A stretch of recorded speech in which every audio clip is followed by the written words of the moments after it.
இப்போ இந்த தமிழ்நாட்டில் உள்ள பொறியியல் கல்லூரிகளில் மாணவ மாணவிகள் சேருவதற்கு ஆன விண்ணப்ப பதிவு, ஆன்லைன் விண்ணப்ப பதிவானது 7ஆம் தேதி அன்னைக்கு மாண்புமிகு உயர்கல்வித்துறை அமைச்சர் அவர்களால் தொடங்கப்பட்டது.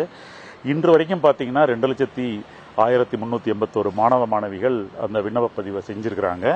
அவங்க தங்களுடைய விண்ணப்பங்களை பூர்த்தி செய்து சப்மிட் பண்ணுறதுக்கான இறுதி நாள் வந்து 6/7/2025 அன்னைக்கு வரைக்கும் அவங்க இன்னும் விண்ணப்பங்களை ஆன்லைனில் பதிவு பண்ணலாம்.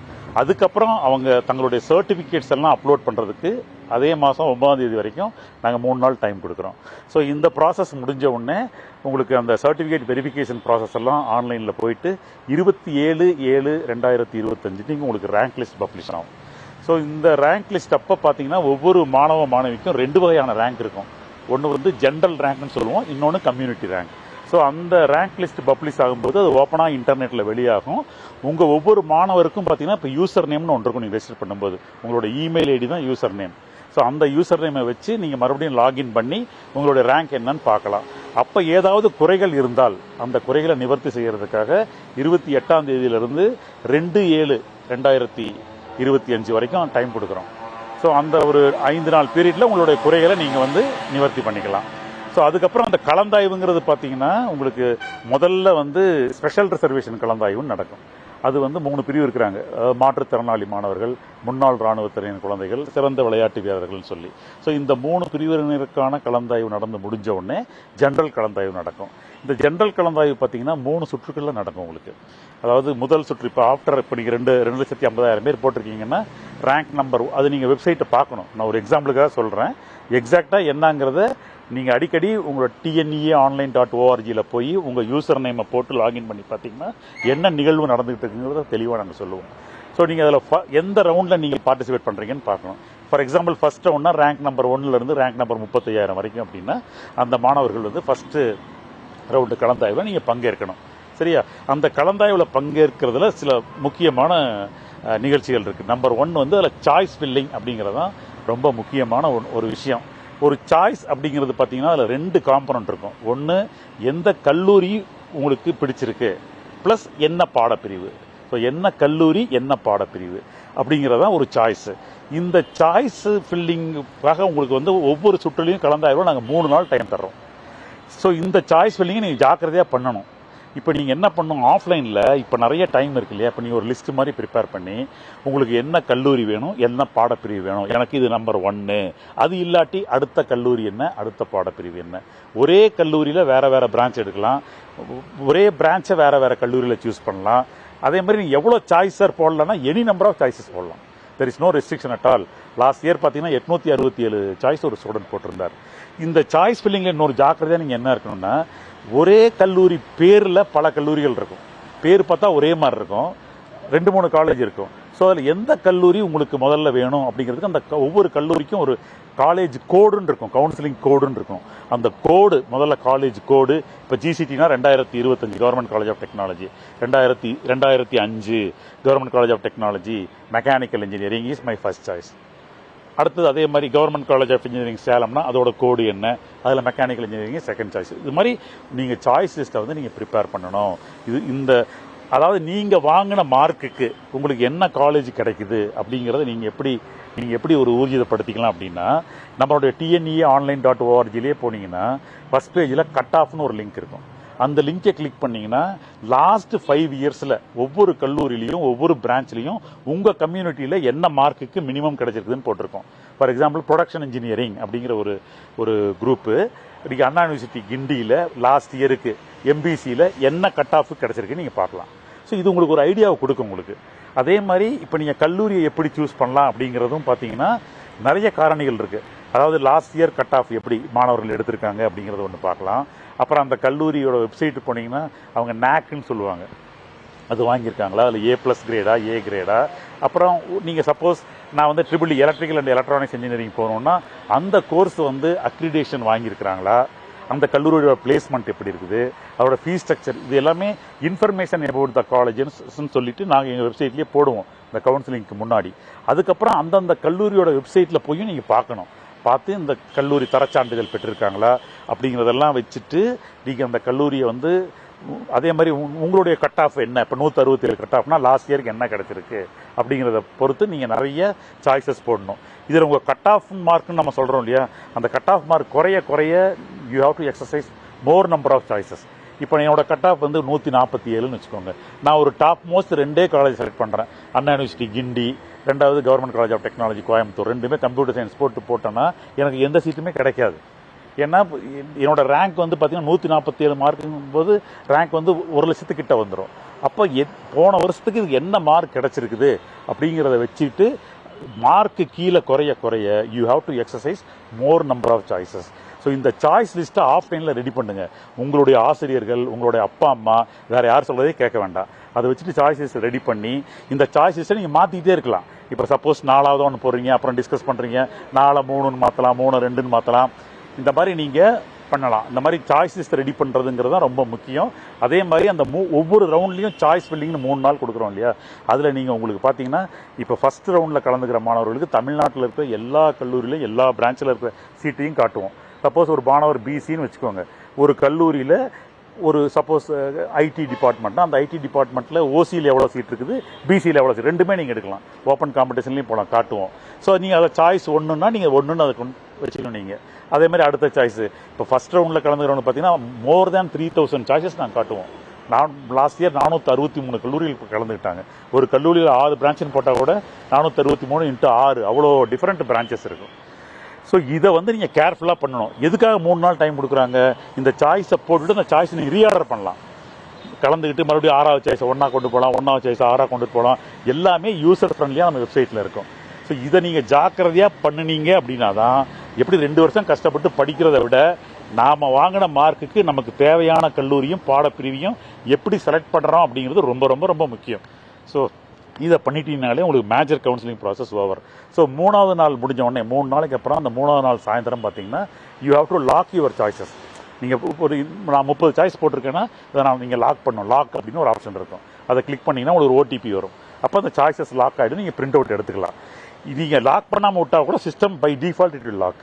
ஸோ இப்போ 4வது நாள் காலையில் என்ன பண்ணுவோம், நீங்கள் என்ன வேணுங்கிற சாய்ஸஸை கொடுங்க. எனக்கு 1 இதை கொடுங்க, இல்லாட்டி அதை கொடுங்க, இல்லாட்டி இந்த மாதிரி 30 சாய்ஸ் போட்டிங்க. இப்போ எங்கள் சிஸ்டம் ஒர்க் ஆகும். காலேஜில் என்னென்ன வேக்கன்சி இருக்குன்னு கவர்மெண்ட் கொடுத்துருப்பாங்க. ஸோ இதை வச்சுட்டு 4வது நாள் காலையில் உங்களுக்கு என்ன காலேஜில் என்ன சீட்டு கிடச்சிருக்குதுன்னு காட்டுவோம். இதுக்கு பேர் டென்டேட்டிவ் அலாட்மெண்ட்னு பேர். அதாவது for example government college of டெக்னாலஜினா மெக்கானிக்கல் இன்ஜினியரிங் உங்களுக்கு கிடச்சிருக்கு அப்படின்னு. இந்த அடுத்த 2 நாள் 4வது நாள் 5வது நாள் நீங்கள் என்ன பண்ணணும், உங்களுக்கு கிடைச்ச அந்த அந்த அந்த டென்டேட்டிவ் அலாட்மெண்ட்டை கன்ஃபார்ம் பண்ணணும். இந்த கன்ஃபார்ம் பண்ணுறதுங்கிறது ரொம்ப முக்கியமான ப்ராசஸ். அதை வந்து நாங்கள் நெட்டில் போட்டிருக்கிறோம். அதாவது பார்த்தீங்கன்னா இப்போ நீங்கள் 30 சாய்ஸ் போடுறீங்கன்னா உங்களுக்கு என்ன நடக்கலாம், ஒருவேளை ஃபர்ஸ்ட் சாய்ஸ் கிடச்சிருக்கலாம், இல்லாட்டி 2லேருந்து 30க்குள்ள ஒன்று கிடச்சிருக்கலாம், இல்லை ஒன்றுமே கிடைக்காதையும் போகிறதுக்கு சான்ஸ் இருக்கலாம். ரொம்ப லோ மார்க்கு எல்லாம் பெரிய காலேஜாக போட்டால் கிடைக்காது. இந்த 3 வகையான மாணவர்களும் எப்படி தன்னுடைய சாய்ஸை கன்ஃபார்ம் பண்ணணும்னு நாங்கள் போட்டிருப்போம். ஃபார் எக்ஸாம்பிள் ஃபர்ஸ்ட் சாய்ஸ் பிடிச்சவர் எனக்கு ஃபர்ஸ்ட் சாய்ஸே கொடுத்தாச்சு, I will accept and go join கொடுத்துக்கலாம். நான் இப்பொழுது கொடுத்தது ஏற்றுக்கொள்கிறேன், கல்லூரியில் சென்று சேர்ந்து கொள்கிறேன்னு கொடுக்கலாம். இல்லை நான் அடுத்த கட்ட கலந்தாய்வு போகிறேங்களா, இல்லை வேறு ஏதாவது மெடிக்கல் கிடச்சுன்னா ஐ குவிட் கவுன்சிலிங்னு சொல்லலாம். இதில் ஒரே ஒரு கன்ஃபர்மேஷன் ஆப்ஷன் ரொம்ப முக்கியமானது. சப்போஸ் ஒருத்தர் வந்து 30 சாய்ஸ் போட்டிருக்காரு, அவருக்கு 6வது சாய்ஸ் கிடச்சிருக்குது. இப்போ ஒரு ஆப்ஷன் என்னன்னா அக்செப்ட் அண்ட் அப்வர்டுன்னு இருக்குது. இது என்ன அர்த்தம்னு கேட்டிங்கன்னா, இப்போ கிடச்சிருக்கிற 6வது சாய்ஸை நான் ஓகே, எனக்கு ஓகே, ஆனால் அந்த 1லேருந்து 5க்குள்ளே ஏதாவது வேக்கண்ட் வந்தால் என்னைய மூவ் பண்ணுங்கன்னு கேட்குறது. இதை நீங்கள் கொடுக்கலாம் தாராளமாக. சப்போஸ் இப்போ 3வது சாய்ஸ் தான் நீங்கள் போட்ட ஒரு கல்லூரியில் ஒரு மாணவர் போய் சேரல அப்படின்னா அந்த 3வது சாய்ஸ் சீட் வந்து உங்களுக்கு அப்போர்டு மூமெண்ட்டில் கிடைக்கும். ஆனால் மறுபடியும் உங்களுக்கு கன்ஃபர்மேஷன் ஆப்ஷன் கேட்காது. 1லேருந்து 6க்குள்ளே 6வது சாய்ஸ் கிடச்சிருக்குது, நீங்கள் அக்செப்ட் அண்ட் அப்போர்டுன்னு கொடுத்துட்டீங்கன்னா அதுக்கு மேலே ஏதாவது சாய்ஸ் கிடைச்சா ஆட்டோமேட்டிக்காக system will push you. So இந்த ஆப்ஷனோட என்ன சிறப்புங்கிறத பாருங்கள், நெட்டில் போட்டிருக்கோம், பார்த்துட்டு இந்த சாய்ஸை நீங்கள் எடுத்துக்கலாம். ஸோ இந்த கன்ஃபர்மேஷன் முடிஞ்ச உடனே 5வது நாள் 6வது நாள் காலையில் உங்களுக்கு மறுபடியும் ப்ரொவிஷனல் அலாட்மெண்ட்னு கொடுப்போம். ஸோ இது வந்து நிரந்தர ஒதுக்கீட்டு ஆணைன்ட்டு. அது வந்து இந்த மாதிரி யாராவது உங்களுக்கு மேலே போட்ட சாய்ஸ் வந்து அவங்க குவிட் பண்ணிட்டாங்கன்னா அப்படி மேலே மூவ் பண்ணி உங்களுக்கு மூவ் ஆகிறதுக்கு சான்ஸ் இருக்குது. அதெல்லாம் கன்சிடர் பண்ணி சப்போஸ் மூவ் ஆக சான்ஸ் இல்லைன்னா அந்த 6வது சாய்ஸ் அப்படியே கிடைக்கும். ஸோ இந்த நிரந்தர ஒதுக்கீட்டு ஆணைன்னு சொல்லுவோம். அந்த ஆணை எடுத்துக்கிட்டு அடுத்த 5 நாள் வந்து it is called joining window பீரியட்னு சொல்லுவோம். அந்த 5 நாளைக்குள்ளே நீங்கள் அந்த கல்லூரியில் போய் சேர்ந்துடணும். அதாவது அக்செப்ட் அண்ட் ஜாயின், இப்பொழுது நான் கொடுத்ததை ஏற்றுக்கொள்கிறேன் அப்படின்னு சொன்ன மாணவர்கள்லாம் அந்தந்த கல்லூரியில் போய் சேர்ந்துடணும். ரெண்டாவது ஒரு சில பேர் இன்டர்மீடியட்டாக இருப்பாங்க, அதாவது 6th சாய்ஸே இல்லை வெயிட் பண்ணிட்டு இருப்பாங்க இல்லையா, அவங்க என்ன பண்ணணும்னா தமிழ்நாடு முழுசும் பார்த்தீங்கன்னா 110 மாணாக்கர் பொறியியல் சேர்க்கை சேவை மையம் இருக்கு. ஸோ இந்த மையங்களில் நீங்கள் சாய்ஸ் போடும்போதும் கேட்போம் உங்களோட ப்ரிஃபர்டு டிஎஃப்சி சென்டர்னு. இப்போ நீங்கள் சென்னையில் எடுத்துக்கிட்டிங்கன்னா தரமணியில் இருக்குது, கிண்டியில் இருக்குது, கிண்டி இன்ஜினியரிங் காலேஜில் இருக்குது, சிபிடி பாலிடெக்னிக்கில் இருக்குது. அந்த மாதிரி நீங்கள் செலக்ட் பண்ணலாம். அப்போ உங்களோட டெம்பரரியாக கிடைச்ச அந்த ஆர்டரை நீங்கள் உறுதி பண்ணுறதுக்காக வேண்டி அந்த டிஎஃப்சி ஃபெசிலிட்டேஷன் சென்டர்னு சொல்லுவோம். அதாவது தமிழ்நாடு இன்ஜினியரிங் மாணாக்கர் பொறியியல் சேர்க்கை சேவை மையம் அப்படின்ட்டு அங்கே போய் உங்களுக்கு டெம்பரரியாக கிடைச்ச சீட்டை வந்து நீங்கள் கன்ஃபார்ம் பண்ணணும். எப்படி கன்ஃபார்ம் பண்ணணும்? By paying your tuition fees and surrendering the certificates. So 2 வகையான ஆர்டர் ஜென்ரேட் ஆகும் உங்களுக்கு.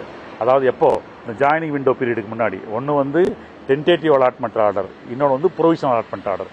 ப்ரொவிஷனல் அலாட்மெண்ட் ஆர்டர்லாம் யாருக்காலாம் ஜென்ரேட் ஆகும்னா ஃபர்ஸ்ட் சாய்ஸ், அதாவது நீங்கள் அக்செப்ட் அண்ட் ஜாயின் கொடுக்குறீங்க இல்லையா, நான் இப்பொழுது எந்த சாய்ஸாக இருந்தாலும் சரி இப்பொழுது கொடுத்ததை ஏற்றுக்கொள்கிறேன்னு சொல்கிறவங்கெல்லாம் நேராக கல்லூரிக்கு போய் சேர்ந்துடணும் அந்த 5 நாளைக்குள்ளே. அங்கேயும் போய் நீங்கள் டியூஷன் ஃபீயை கட்டணும், ப்ளஸ் என்ன பண்ணுவாங்க, சர்டிஃபிகேட் சரண்டர் பண்ணணும். தற்காலிக ஒதுக்கீட்டான இந்த இன்டர்மீடியட்டில் கிடைச்சவங்கலாம் டிஎஃப்சி சென்டருக்கு போய் உங்களுடைய தற்காலிக ஒதுக்கீடை வந்து நீங்கள் உறுதி செய்யணும். அந்த டிஎஃப்சி சென்டரில் போய் டியூஷன் ஃபீயை கட்டிட்டு உங்களோட சர்டிஃபிகேட்டை அங்கே சரண்டர் பண்ணணும். ஓகே, இதுதான் இந்த ஜாயினிங் விண்டோ பீரியடுக்கு அப்புறம் மறுபடியும் இருக்கிற வேகன்சிஸை எடுத்துட்டு இந்த தற்காலிகமாக இருக்கிறவங்களை புஷ் பண்ணி மேலே கொடுத்துருவாங்க. இதுதான் உங்களுக்கு ஒரு ஜென்ரல் கவுன்சிலிங் ப்ராசஸ். இதில் இன்னொன்று முக்கியமானது என்னன்னு கேட்டிங்கன்னா, அரசு பள்ளியில் 6ஆம் கிளாஸ்லேருந்து 12ஆம் கிளாஸ் வரைக்கும் படிச்சிருக்காங்கன்னா தமிழ்நாடு அரசு வந்து அவங்களுக்கு 7.5% ப்ரிஃபரன்ஷியல் ரிசர்வேஷன் ஒன்று கொடுக்குறாங்க. அதாவது ஒவ்வொரு கல்லூரியிலையும் ஒவ்வொரு பிரான்ச்லையும் இருக்கிற சீட்டில் 7.5% ஒதுக்கீடு அவங்களுக்கு உண்டு. ஸோ அரசு பள்ளியில் இப்போ நாங்கள் விண்ணப்பம் வாங்கும்போது உங்களை கேட்டிருப்போம், நீங்கள் அரசு பள்ளியில் 6லேருந்து 12 வரைக்கும் படிச்சிருக்கீங்களான்னு. எஸ்ன்னா நீங்கள் எந்தெந்த ஸ்கூலில் படிச்சிருக்கீங்கன்னு கேட்போம். நாங்கள் அதை நாங்கள் ஸ்கூல் எஜுகேஷனில் வெரிஃபை பண்ணி உங்களுக்கு ஒரு தனி ரேங்க் லிஸ்ட் வரும். ஸோ அரசு பள்ளியில் பயின்ற மாணவர்களுக்கு 2 ரேங்க் வரும். அரசு ஒதுக்கீட்டு 7.5 கீழே வர ரேங்க் ஒன்று, பொது பிரிவில் கலந்துக்கிறதுக்கான ஒரு ரேங்க் ஒன்று. ஸோ நீங்கள் சாய்ஸ் ஃபில் பண்ணும்போது உங்களுக்கு 2 லிங்க் இருக்கும். ஸோ இந்த அரசு ஒதுக்கீட்டுக்கான இடத்துலையும் போய் நீங்கள் சாய்ஸ் ஃபில் பண்ணலாம், பொது ஒதுக்கீட்லையும் பண்ணலாம். You are eligible to participate in both the counselling. Okay, so இந்த அரசு ஒதுக்கீட்டில் 7.5 கீழே நீங்கள் போனீங்கன்னா உங்களுக்கு ஒதுக்கீடு மட்டும் இல்லை, உங்களுக்கு எல்லா ஃபீயுமே அரசாங்கம் தமிழ்நாடு அரசு ஏற்றுக்கிறாங்க. உங்களோட course fee, tuition fee, even mess fee, நீங்கள் சப்போஸ் டே ஸ்காலராக இருந்தால் transport fee, so everything will be taken care by Tamil Nadu government. So இதை நீங்கள் நல்லா பயன்படுத்திக்கணும். அதே மாதிரி நீங்கள் சப்போஸ் ஃபஸ்ட்டு கிராஜுவேட், உங்கள் ஃபேமிலியில் ஃபஸ்ட்டு கிராஜுவேட்னா நீங்கள் டியூஷன் ஃபீ எக்ஸம்டடு, அங்கே போய் நீங்கள் உறுதி செய்யும்போது டியூஷன் ஃபீயே கட்ட வேண்டியதில்லை, ஒரிஜினல் சர்டிஃபிகேட் கொடுத்தா போதும். அதே மாதிரி பிஎம்எஸ்எஸ் போஸ்ட் மெட்ரிக் ஸ்காலர்ஷிப்னு இருக்குது, அதுக்கு நீங்கள் எலிஜிபிள் ஆகிறீங்க அப்படின்னா நீங்கள் பே பண்ண வேண்டியதில்லை, டியூஷன் ஃபீ பே பண்ண வேண்டாம், அங்கே போய் ஒரிஜினல் சர்டிஃபிகேட்ஸை கொடுத்துட்டு ஜாயின் பண்ணிங்கன்னா போதும். ஸோ இந்த மாதிரி என்னென்ன ஸ்காலர்ஷிப்ஸ் இருக்குதுங்கிறதையும் பார்த்துக்கோங்க. இது வந்து அதாவது நீங்கள் 7.5 ஃபஸ்ட்டு கிராஜுவேட்டு ப்ளஸ் பிஎம்எஸ்எஸ் இது 3 தெரிஞ்சுக்கோங்க. இதுக்கப்புறம் தமிழ்நாடு அரசு கொடுக்குறது வந்து எந்த ஸ்காலர்ஷிப் வாங்கினாலும் தமிழ் புதல்வன் கொடுக்குறாங்க, அதே மாதிரி புதுமை பெண் கொடுக்குறாங்க, அதெல்லாம் அடிஷனல் ஸ்காலர்ஷிப்ஸு. ஸோ அரசு வந்து நல்லா சப்போர்ட் பண்ணுறாங்க. ஸோ இந்த கவுன்சிலிங் ப்ராசஸை மட்டும் கொஞ்சம் ஜாக்கிரதையாக நீங்கள், இவ்வளோதான், வெரி சிம்பிள். ஒரு ரவுண்டுனா அது வந்து ஒரு 12 days. First 3 days for choice filling, 4th day வந்து உங்களுக்கு டென்டேட்டிவ் அலாட்மெண்ட் கிடைக்கும். அதை கன்ஃபார்ம் பண்ணுறதுக்கு 2 நாள், அந்த கன்ஃபர்மேஷனுங்கிறது மஸ்ட்டு. திரும்ப 6வது நாள் காலையில் உங்களுக்கு 2 வகையான அலாட்மெண்ட் வரும். ஒன்று வந்து ப்ரொவிஷனல் அலாட்மெண்ட், இன்னொன்று டென்டேட்டிவ். ப்ரொவிஷனல் அலாட்மெண்ட் வாங்குறவங்க எல்லாம் அவங்க கவுன்சிலிங்குமே முடிஞ்சது, நேராக காலேஜுக்கு போய் சேர்ந்துடலாம். டென்டேட்டிவ் வாங்குறவங்க அந்த டெம்பரரியில் இருக்கிறவங்க, இப்போ 30 சாய்ஸில் 6வது கிடைச்சவங்க டெம்பரரி. ஸோ அவங்க போய் அந்த டிஎஃப்சி சென்டரில் தங்களை உறுதிப்படுத்திட்டு ப்ராசஸ் பண்ணணும்.